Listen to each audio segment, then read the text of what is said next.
So I'm going to talk a little bit about these tests, so you can understand how they're different and how they're used at the schools. The SAT and the ACT are the same. They are content-wise they're different, but schools don't care if you submit the ACT or the SAT. They are weighted equally. If you do better on the ACT and you like the ACT better, take it. If you do better on the SAT and you like to take the SAT better, take that one. I recommend that students do practice tests for both of them and decide which test suits you better. The ACT is a test with a time crunch. It has, in the math section, I think it's 60 questions in 60 minutes. So if you're a person who really hates to be rushed, you might really hate the ACT. On the other hand, the SAT has, at least in the way it is given right now, has a lot of obscure vocabulary words, very long reading sections, and students who are not super strong in English can find the SAT very, very frustrating. The ACT has 4 sections. It has critical reading, math, writing, and science. So students who are strong in science have a chance to show their expertise and have a chance to let that show through. Whereas the SAT only has math, critical reading, and writing. Okay? The SAT right now is on a 2400 scale. The ACT is on a 36-point scale.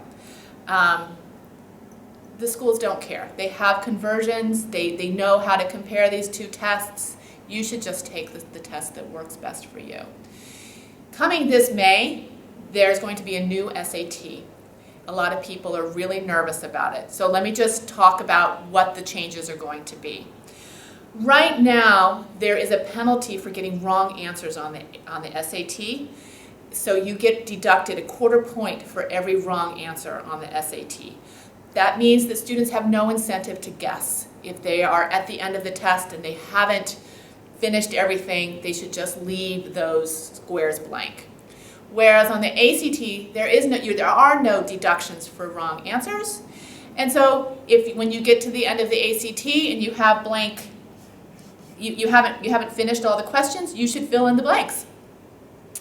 The other big differences between the SAT and the ACT is this vocabulary idea. SAT has many more difficult vocabulary words than the ACT right now. With the new SAT, that's going to change. The SAT will no longer take off points for wrong answers, and it is changing the vocabulary to be much more practical, to be the kinds of words that you would see in or hear in a college classroom. See in a textbook, see in reading, or have a professor say to you when he or she is giving a lecture. Hopefully those changes will be a relief to students who are taking the SAT. The other changes with the SAT are it's going to go back to being a 1600-point scale, and the writing section, like the ACT, the writing section is going to become optional.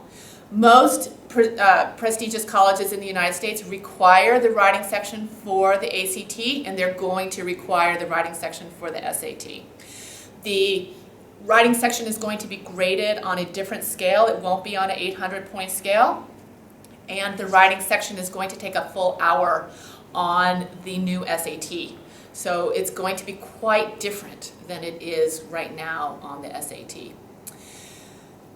Because of all of these changes, there's a lot of anxiety about the SAT and how students should prepare for taking it next May.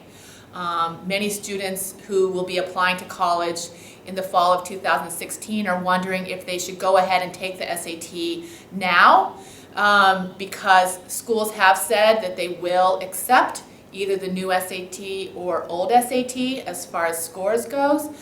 I'm not recommending students do that. I think you benefit as a student from everything you learn during your third year of high school, and you'll know more. You'll be able to do a better job on your tests if you wait to take your SAT. So if a student wants to get a head start on testing, take the ACT in April. There's an ACT that's offered in April. Prepare for that. Take your practice tests and go ahead and sit for that in April. There is going to be a lot of information available about the new SAT, and you'll have time to take practice tests and to prepare for the SAT that will be offered next May. One of the best things that College Board has done with this new SAT is partner with an organization called Khan Academy. Khan Academy is an online free test prep site. They offer help for students for lots of topics, from elementary level math all the way through multivariable calculus. You can find free tutoring on Khan Academy. Khan Academy is going to be giving free test prep for the new SAT to students all over the world. And there were a lot of complaints with the old SAT that rich kids had an advantage because they could afford expensive test prep in the United States that helped them, that gave them an advantage over students who couldn't afford that test prep. Well, now everyone's going to have access to high quality test prep on the Khan Academy website, which I hope everyone will take advantage of.